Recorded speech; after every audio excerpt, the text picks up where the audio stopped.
Guys आज मैं part 1 political science है काफी इंपॉर्टेंट क्वेश्चन लेकर आया हूँ। प्रजातंत्र से आप क्या समझते हैं, इनके गुण दोष क्या क्या है, इसके बारे में आज मैं बात करने वाला हूँ। तो चलिए शुरू करते हैं। वर्तमान युग प्रजातंत्र का युग है और प्रजातंत्र सर्वाधिक लोकप्रिय सरकार हो गई है। यानी कि वर्तमान में जो है वो प्रजातंत्र का राज्य है और ये काफी लोकप्रिय भी है। प्रथम विश्व युद्ध के बाद प्रजातंत्र का आंदोलन काफी तीव्र हो गया। राजतंत्र और अधिनायक तंत्र मिटते गए और उसका स्थान प्रजातंत्र ने ले लिया। यानी कि प्रथम विश्व युद्ध के बाद काफी तीव्र आंदोलन हुआ कि अब राजतंत्र को खत्म करो और प्रजातंत्र को लाओ, जिसके कारण क्या हुआ, राजतंत्र का दमन हुआ और प्रजातंत्र का उदय। प्रजातंत्र का अंग्रेजी रूपांतरण डेमोक्रेसिक है, यानी प्रजातंत्र को अंग्रेजी में डेमोक्रेसिक कहा जाता है, जो दो यूनानी शब्दों के योग से बना है। ये दो शब्द है डेमो और क्रेटोस। ठीक है, इसका अर्थ होता है जनता और शक्ति। ठीक है, डेमोक्रेटोस का अर्थ होता है जनता और शक्ति। अतः शब्द व्युत्पत्ति की दृष्टि से प्रजातंत्र का अर्थ जनता शक्ति है, यानी कि प्रजातंत्र का अर्थ होता है जनता और शक्ति। ठीक है, प्रजातंत्र शासन का वह रूप है जिसमें शासन सत्ता स्वयं जनता के हाथ में रहती है। यानी कि प्रजातंत्र में सत्ता का शासन जनता के हाथ में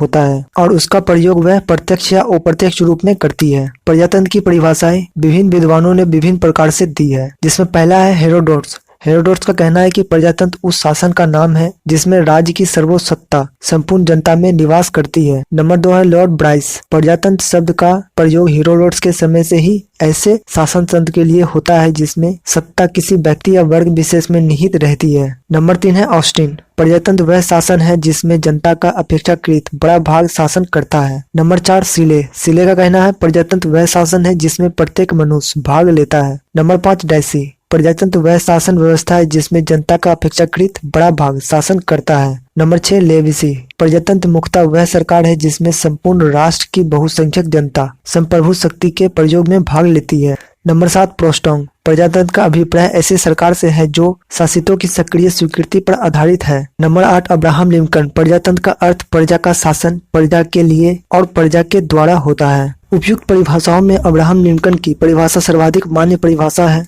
किंतु उपयुक्त परिभाषा प्रजातंत्र की राजनीतिक व्यवस्था के रूप में व्याख्या करती है। राजनीतिक व्यवस्था के रूप में प्रजातंत्र राजनीतिक समानता तथा बहुमत के नियमानुसार शासन का प्रतिपादन करता राज्य का भी एक रूप है तथा समाज के रूप का भी एक नाम है, या फिर तीनों एक मिश्रित है। जैसा कि जेडिंग्स ने कहा है कि प्रजातंत्र केवल एक शासन का नाम ही नहीं है बल्कि राज्य का भी एक स्वरूप है तथा समाज का रूप भी कहा जाता है। यानी कि गिडिंग्स ने कहा है कि प्रजातंत्र केवल एक शासन का नाम नहीं है बल्कि राज्य और समाज का भी एक रूप है। आशीर्वाद ने कहा है कि प्रजातंत्र मानवता के प्रति हमारे उत्साह की व्यवहारिक अभिव्यक्ति है। स्वाधीनता, समानता एवं भ्रातृत्व के द्वारा विरोधी सिद्धांतों में पारस्परिक मेल बैठाने का यह ठोस प्रयत्न है जिसमें समाज के प्रत्येक व्यक्ति के लिए यह संभव बनाया जा सके कि वह अपनी शक्ति पर अपने लिए सर्वोदय कल्याण की सिद्धि कर सके। इस तरह प्रजातंत्र एक विशेष प्रकार के शासन का नाम है, सामाजिक व्यवस्था का एक सिद्धांत है, एक विशेष प्रकार का मनोवृत्त है। प्रजातंत्र राजनीतिक, सामाजिक एवं आर्थिक व्यवस्था तथा दैनिक व्यवहार के सामाजिक एवं सांस्कृतिक मापदंड सम्मिलित है।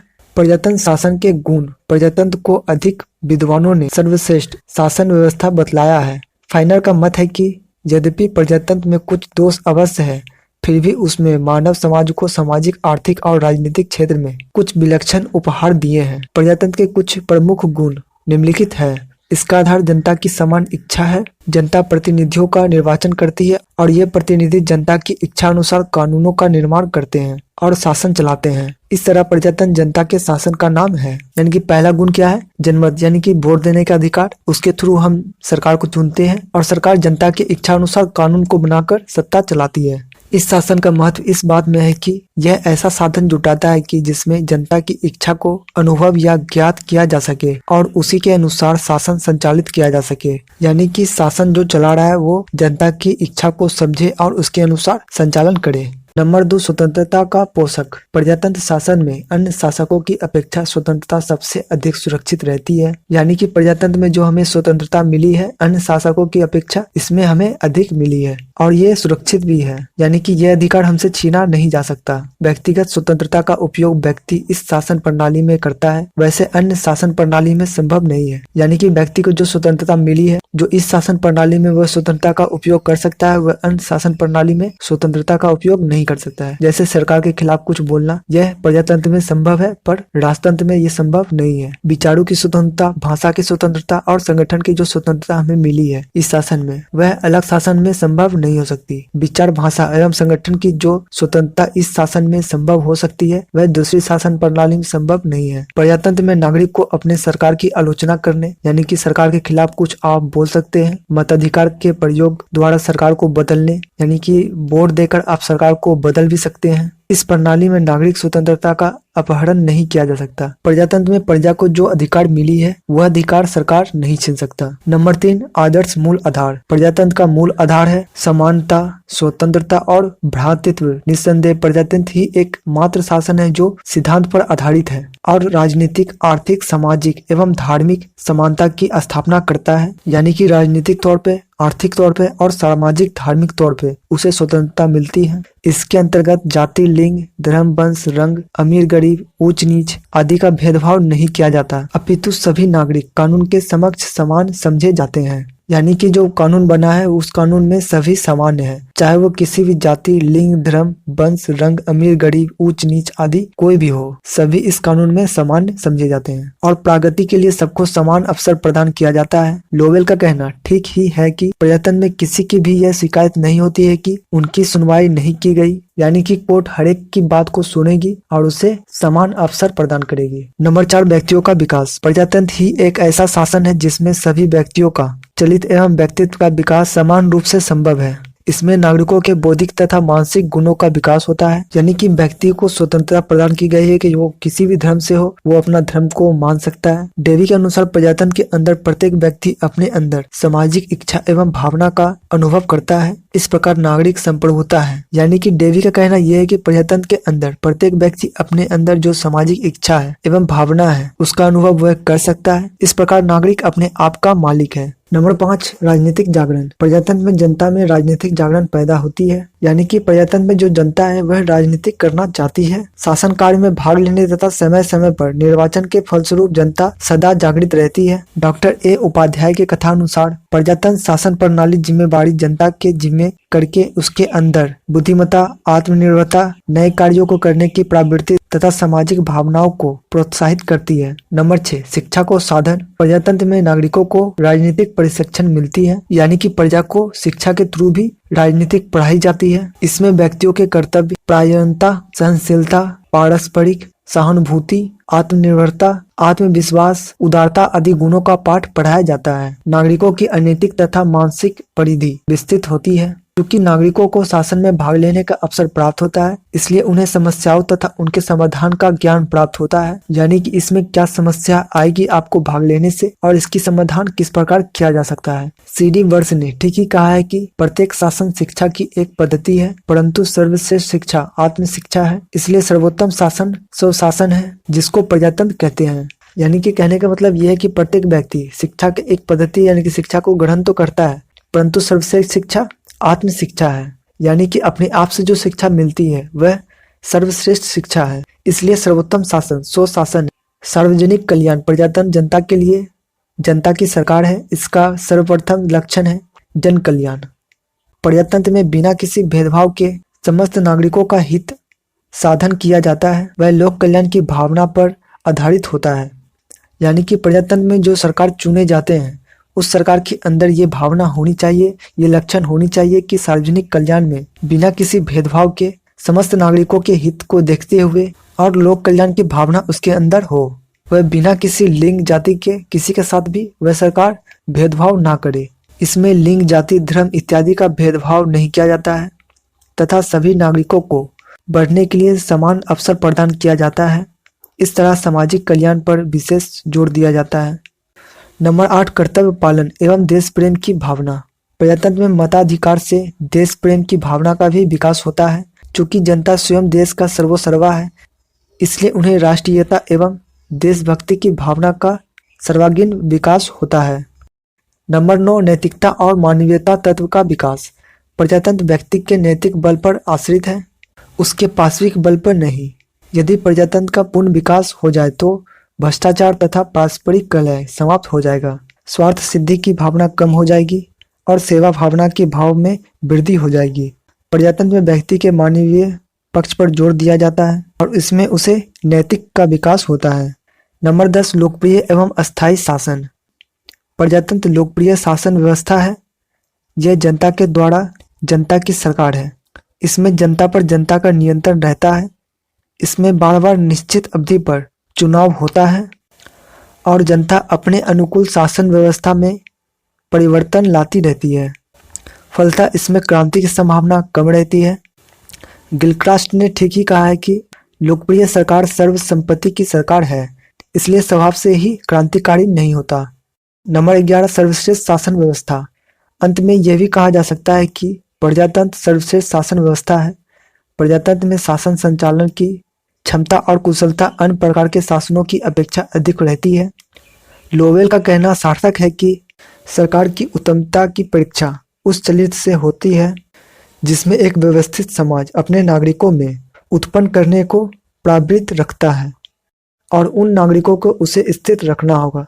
अंततः वही सरकार सर्वश्रेष्ठ सरकार है जो लोगों को नैतिक शक्ति में, उद्योग में, आत्मनिर्भरता में, साहसी में दृढ़ बनाती है।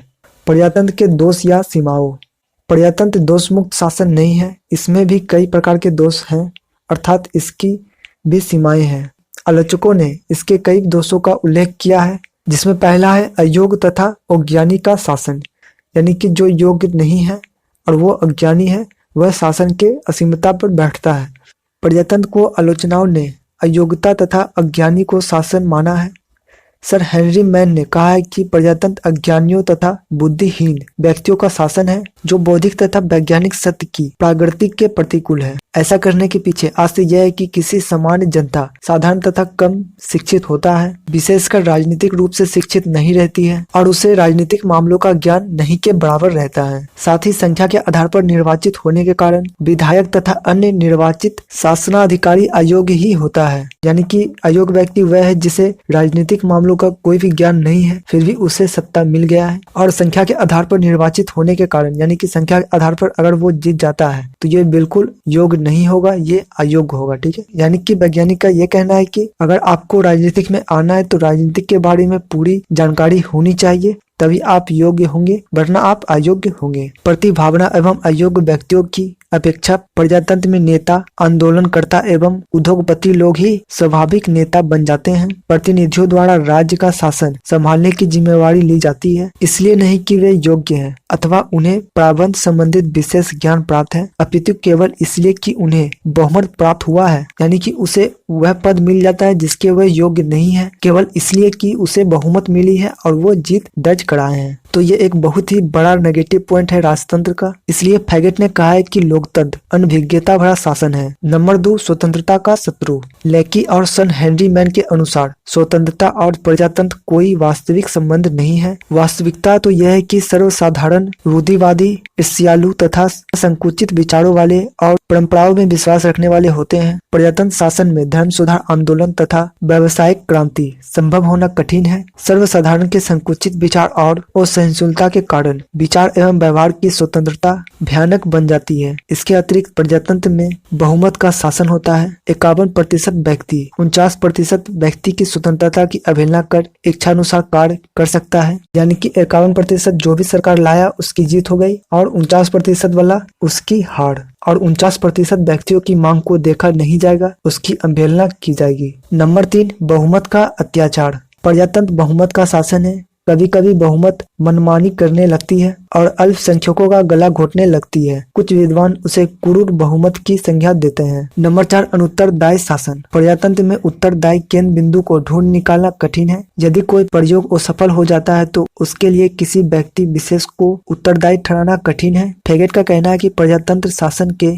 अंतर्गत शासन सत्ता एक अव्यवस्थित भीड़ के हाथ में रहती है, अतः यदि किसी को शिकायत करनी हो तो या विरोध करना हो तो किससे करें, यहाँ बड़ा कठिन होता है। नंबर 5 वर्ग विरोध को प्रोत्साहन। प्रजातंत्र में वर्ग विरोध एवं वर्ग संघर्षों को प्रोत्साहन मिलता है। प्रजातंत्र में पूंजीपतियों का वर्चस्व होने के कारण धनिकों का शासन पर पूर्ण नियंत्रण होता है। फलतः गरीब, श्रमिकों और कर्मचारियों का शोषण खुलेआम होने लगता है। नंबर 6 संख्यात्मक शासन। प्रजातंत्र एक संख्यात्मक शासन है, गुणात्मक नहीं। इसमें संख्या पर अधिक बल दिया जाता है। शासन बहुमत के हाथ में रहती है, योग्य तथा अल्पमत व्यक्तियों का शासन में कोई स्थान नहीं। परिणामत प्रजातंत्र में शासन कुशल नहीं होता क्योंकि गुणात्मक व्यक्तियों की सेवा से वंचित हो जाता है। यही कारण है कि अन्य शासकों की अपेक्षा इसमें भ्रष्टाचार भी अधिक पाया जाता है। नंबर 7, दल प्रथा। आलोचकों का कहना है कि दलीय प्रणाली प्रजातंत्र की प्राणवायु नहीं बल्कि एक अभिश्राप है, क्योंकि राजनीतिक दल अपने स्वार्थ सिद्धि में लगे रहते हैं। वे जनता को दूसरे के विरुद्ध भड़काते रहते हैं, उन्हें भ्रमात्मक शिक्षा देते हैं तथा गृहयुद्ध का वातावरण तैयार कर देते हैं। यानी कि राजनीतिक दल जनता को इस तरह से बुड़वक बनाते हैं कि वह गृहयुद्ध का वातावरण बन जाता है। राजनीतिक दल कपट और उत्साहित करते हैं, स्वाभाविक आदर्शों को हीन बताते हैं